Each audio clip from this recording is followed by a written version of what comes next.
April Mohammadpur থানায় একটি মামলা করা হয়েছে। সেটা হলো আমাদের আহত যুদ্ধে লিটনের উপর একটা হামলা করা হয়েছে। হামলার 5 দিন পর হামলার 5 দিন পর প্রশাসন মামলা গ্রহণ করেছে। এই 5 দিন তাকে মামলা না করার জন্য বিভিন্নভাবে হয়রানি করা হয়েছে। মামলা গ্রহণ করেছে 10 এপ্রিল, আর আজকে হলো কত তারিখ? আজকে 13 এপ্রিল। অর্থাৎ এই মামলাটা প্রশাসনের হাতে ছিল 5 এপ্রিল থেকে আজকে 13 এপ্রিল, অর্থাৎ 8 দিন। এই 8 দিনে প্রশাসন এখন পর্যন্ত কোনো ধরনের দৃশ্যমান ব্যবস্থা নেয়নি। দ্বিতীয় একটি ঘটনা আমি উপস্থাপন করব, সেটা হচ্ছে কিশোরগঞ্জের হোসেনপুর উপজেলায় জুলাই যোদ্ধা আরমান আহমেদের উপর পরিকল্পিতভাবে হামলা করা হয়েছে। হামলার প্রেক্ষিতে হোসেনপুর থানায় একটি মামলা করা হয়েছে 11 এপ্রিল, মামলা নং 7। সেই মামলারও এখনো পর্যন্ত দৃশ্যমান কোনো ব্যবস্থা আমরা দেখি নাই। আমরা আরেকটি ঘটনা উপস্থাপন করি, সেটা হচ্ছে গত রমজানে আমাদের জুলাই যুদ্ধে মিরাজ ভাইয়ের উপর পরিকল্পিতভাবে হামলা করা হয়েছে এবং তাকে একটি মিথ্যা সাজানো মামলা দিয়ে হাজতে প্রেরণ করা হয়েছে। সরকারের উচ্চ পদস্থ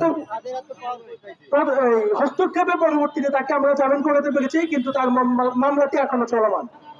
এই দৃশ্যটা শুধু আমি জাস্ট উপস্থাপন করলাম, আমাদের কাছে আরো বিশদ দৃষ্টি আছে।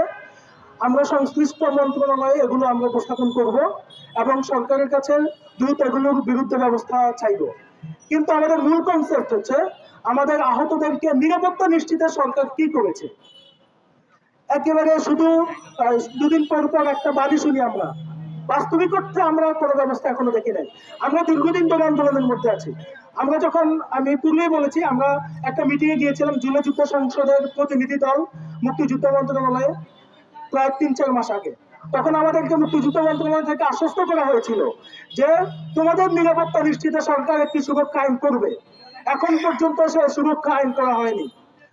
মুক্তিযুদ্ধ মন্ত্রণালয়ের যিনি সচিব, অত্যন্ত সম্মানিত মানুষ, সজ্জন, উনি আমাদেরকে বলেছে আমাদেরকে নিরাপত্তা নিশ্চিতে খুব কম সময়ের মধ্যে সরকারের সাথে কানেক্টেড করার জন্য একটা হটলাইন নাম্বার চালু করা হবে এবং সেটা তিনি নিজে দায়িত্ব নিয়েছেন। বললেন যে এটা আমাদের ক্ষমতার মধ্যে পড়ে, সচিবের ক্ষমতার মধ্যে পড়ে, এটা খুব শীঘ্রই হয়ে যাবে।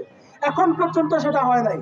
এখন প্রত্যন্ত অঞ্চলে ধরেন টেকনাফে আমার এক আহত ভাই, সে কোনো একটা হয়রানির শিকার হলো।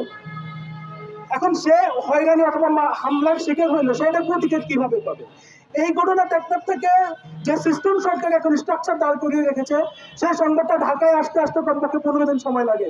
আহত ভাই চিকিৎসা নিতে পারে না। আমরা এখন সরকারের কাছে দাবি জানাবো আমাদের পুনর্বাসন নিয়ে, আমরা সরকারের কাছে দাবি জানাবো আমাদের চিকিৎসা নিয়ে, কিন্তু আমরা এই সবকিছু বাদ দিয়ে আজকে আমাদের নিরাপত্তার জন্য সরকারের কাছে দাবি জানাতে হচ্ছে, রাস্তায় দাঁড়াতে হচ্ছে। এটা জাতির জন্য লজ্জা। সরকারকে বলবো, আপনি এই আহতদের এবং শহীদ পরিবারের নিরাপত্তা যদি নিশ্চিত করতে না পারেন, আপনার সমস্ত সফলতা ব্যর্থতার পর্যবসিত হবে। এই আহতদের রক্তের উপরে আপনার সরকার দাঁড়িয়ে আছে।